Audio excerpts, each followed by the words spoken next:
With hundreds of square miles of ocean in our area, it's imperative that our Sheriff's Dive Team be ready to respond to all types of emergency water-related operations.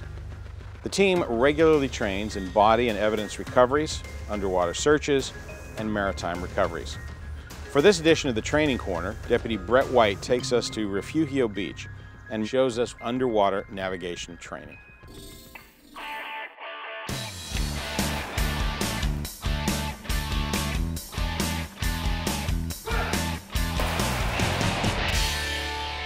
Today's training is a navigational exercise. We're here on site at the Refugio State Beach. We have 6 marker buoys. We're going to set those up, and then we have 2 courses, a green course and an orange course.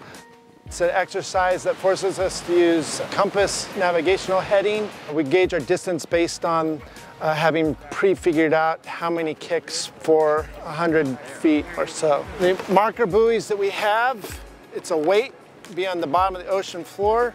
And then there's a buoy float that will suspend from the weight, and it's got the distance and heading depending whether you've chosen the green course or the orange course. And then when you get to that marker, you'll have the distance and heading for the next one. Visibility can be a challenge trying to find something, and so navigational skill is really important to know where you are underwater.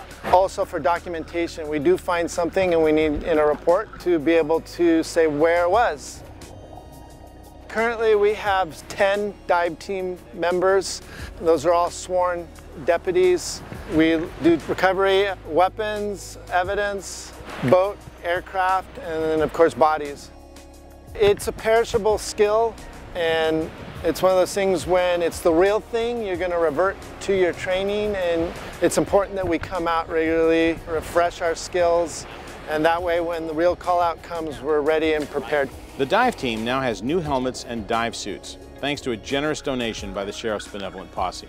The new gear will better protect our dive team as they navigate often treacherous underwater environments that include hazardous materials such as pesticides, decaying debris, or sewage. The new equipment is a great example of how the Sheriff's Posse is filling in the gaps by providing important resources not funded by the general fund budget. Thank you, members of the Sheriff's Benevolent Posse, for your continuing and extraordinary generosity and support.